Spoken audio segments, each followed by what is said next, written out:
Et bien le bonjour à toutes et à tous, bienvenue au QG Gamer au sein même d'un vrai bistrot du jeu vidéo. Aujourd'hui nous allons parler un petit peu du marché du jeu vidéo qui ma foi est un petit peu tendancieux en ce moment, il se passe pas mal de petites choses.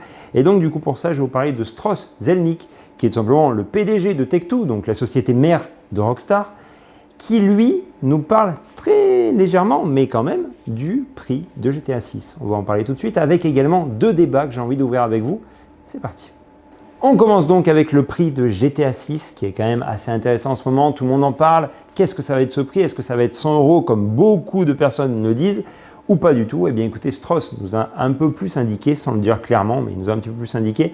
Il nous parle d'un prix premium. Alors prix premium, tout de suite ça peut faire peur parce qu'il y a des prix premium à 109,99. Cependant, pour lui, on serait plus aux alentours des 89,99. Parce que lui, dans leur société, il l'a bien dit clairement, regardez juste ici, il parle que la société est là pour offrir plus de valeur que ce que nous facturons. C'est très clair, net, précis, concis, ça veut bien dire ce que ça veut dire. Donc eux, ils apportent effectivement plus de qualité à leur jeu que ce qu'ils nous facturent. Et donc, on pourrait s'attendre à un prix aux alentours des 89,99 ou carrément 80 €, c'est-à-dire le prix aujourd'hui classique d'un gros jeu vidéo. C'est à suivre de très près, mais en tout cas, Strauss nous a un petit peu éclairé et je pense que vous pouvez oublier les 100 €, on sera légèrement en dessous. Je voulais donc lancer deux débats avec vous. N'hésitez pas à mettre des commentaires. Voilà, on peut en parler ensemble. Moi, je réponds très facilement aux commentaires, donc il n'y a pas de souci, ça peut être intéressant. Le premier, alors ça vient de Shawn Layden. Si vous connaissez Shawn Layden, c'était l'ancien patron de Sony. Qui est parti depuis maintenant quelques années, je crois que ça doit faire 1 an ou 2, peut-être un truc comme ça.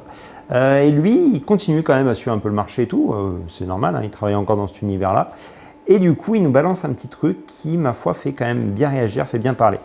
Il a balancé une phrase hier en disant que, aujourd'hui, et je suis d'accord avec lui, il préférerait s'amuser à voir vraiment un jeu amusant avec du gameplay fun que plutôt avoir un jeu magnifique et qui soit assez ennuyeux. De ce côté-là, je le suis complètement. Je pense que vous aussi, du moins je l'espère. Donc ça, il n'y a pas de souci, aucun problème. Sauf que derrière, il nous parle de la technologie. Et effectivement, là aussi, je suis d'accord avec lui. Les consoles aujourd'hui prennent une ampleur tout simplement phénoménale. On a la PS5 Pro qui est aux alentours des 900 €. Si on veut avoir le lecteur CD et tout, on arrive facilement à 1000 €. Enfin, c'est de la folie pure. C'est de la folie pure. Qu'est-ce que ça va être la PS6? On ne sait pas.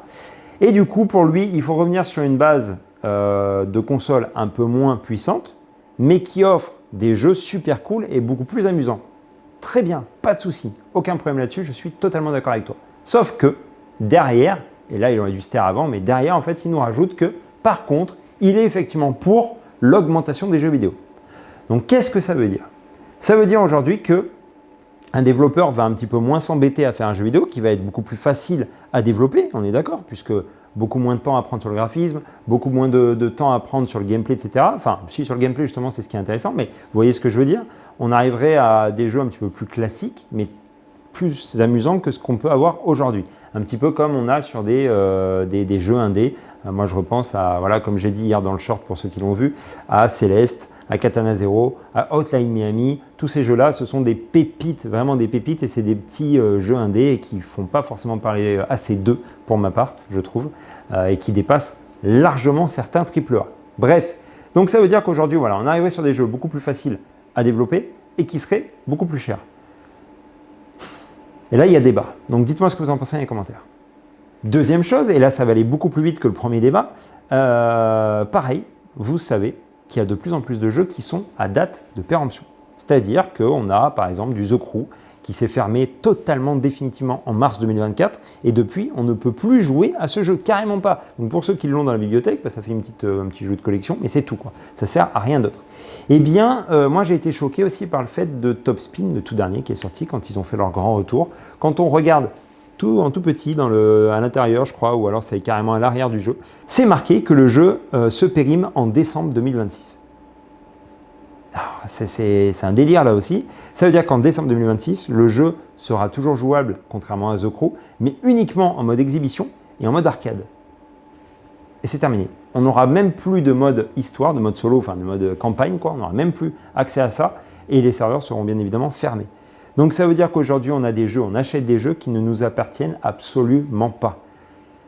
Mon Dieu, quelle est loin l'époque où on avait nos cartouches qu'on soufflait dessus, qu'on mettait, qu'il n'y avait pas de mise à jour, qu'il n'y avait pas de rien du tout et que le jeu était terminé et qu'on l'avait à vie et qu'on l'a encore aujourd'hui.